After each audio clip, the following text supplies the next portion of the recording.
ಇವತ್ತು ಏಕೆ ಈ ಕಾರ್ಯಕ್ರಮ ಮಾಡ್ತೀವಿ ಅಂದರೆ ಕಾರ್ಮಿಕರು, ಇಂಜಿನಿಯರ್ಗಳು, ಶಿಲ್ಪಕಲಾಕಾರಗಳು ಹಾಗೂ ಶ್ರಮಿಕರನ್ನು ಗೌರವಿಸುವಂಥ ದಿನ ಆಗಿರೋದ್ರಿಂದ ಇವತ್ತು ವಿಶ್ವಕರ್ಮ ದಿನಾಚರಣೆಯನ್ನು ಆಚರಣೆ ಮಾಡ್ತಾ ಇದ್ದೀವಿ. ನಾವು ಹೆಚ್ಚು ಗೌರವ ಯಾರು ಕೊಡಬೇಕಪ್ಪ ಅಂದರೆ ಶ್ರಮಿಕರಿಗೆ ಗೌರವವನ್ನು ಕೊಡಬೇಕು. ಶ್ರಮಿಕರಿಲ್ಲ ಅಂದರೆ ನಾವ್ಯಾರು ಈ ಬಟ್ಟೆ ಹಾಕೋಕ್ಕಾಗಲ್ಲ, ಈ ಮನೆ ಕಟ್ಟೋಕ್ಕಾಗಲ್ಲ, ಒಂದು ಬೈಕ್ ತಗೊಳಕ್ಕಾಗಲ್ಲ. ಈಗ ದಯವಿಟ್ಟು ಮಾತಾಡಬಾರ್ದು. ಯಾಕೆ ನಾವು ಅವ್ರಿಗೆ ಗೌರವ ಕೊಡಬೇಕು ಅಂದರೆ ಪುರಾಣಗಳಲ್ಲಿ ಹೇಳ್ತದೆ, ದೇವತೆಗಳು ಅವರ ರಕ್ಷಣೆ ಮಾಡಬೇಕಾದ್ರೆ ಈ ವಿಶ್ವಕರ್ಮ ಏನು ಋಷಿ ಮುನಿಗಳಿದ್ದಾರಲ್ಲ ಅವರೇ ಅಂತೆ ಆಯುಧಗಳನ್ನು ಕಂಡಿಡಿದಿದ್ದು. ಇವತ್ತೇನಾದರೂ ವಿಷ್ಣುವಿನಲ್ಲಿ ಗದೆ ಇದೆ, ಶಂಕು ಇದೆ ಅಂದರೆ ಆ ವಿಶ್ವಕರ್ಮ ಮಹರ್ಷಿಗಳಂತೆ ಕಂಡಿಡಿದಿದ್ದು. ಪಾಶುಪತ ಅದನ್ನು ಸಹ ಈ ವಿಶ್ವಕರ್ಮರಂತ ಆ ಧನುಷನ್ನು ಕಂಡಿಡಿದಿದ್ದು, ಕೊಟ್ಟಿದ್ದು.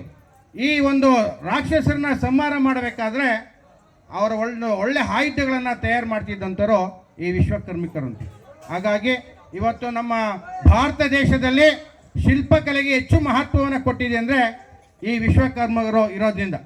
ಇವರು ನೋಡಿ, ಜ್ಯೋತಿಷ್ಯದಲ್ಲಿ ನಿಪುಣರು, ವಾಸ್ತುವಿನಲ್ಲಿ ನಿಪುಣರು, ಯಂತ್ರಗಳನ್ನು ತಯಾರು ಮಾಡೋದ್ರಲ್ಲಿ ನಿಪುಣರು, ಆಭರಣಗಳನ್ನು ತಯಾರಿಸೋದ್ರಲ್ಲಿ ನಿಪುಣರು, ಲೋಹಗಳನ್ನು ತಯಾರಿಸೋದ್ರಲ್ಲಿ ನಿಪುಣರು. ಇಂತಹ ಶ್ರಮಿಕರು ಇವತ್ತು ಇಲ್ಲಿ ಒಂದು 200ಕ್ಕಿಂತ ಹೆಚ್ಚು ಜನ ಇವರು ವೆಸ್ಟ್ ಬೆಂಗಾಲಿಂದ ಬಂದು ಇಲ್ಲಿ ಹಲವಾರು ಮನೆಗಳನ್ನು, ಕಾರ್ಖಾನೆಗಳಿಗೆ ಕೆಲಸವನ್ನು ಮಾಡ್ತಿದ್ದಂಥವ್ರು.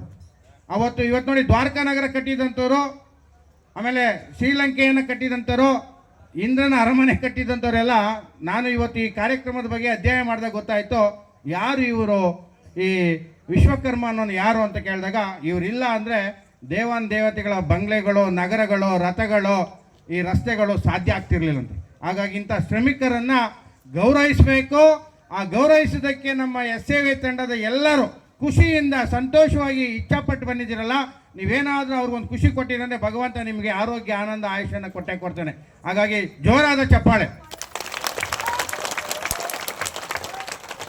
ಜೈ ಗುರುದೇವ್. ಇವತ್ತು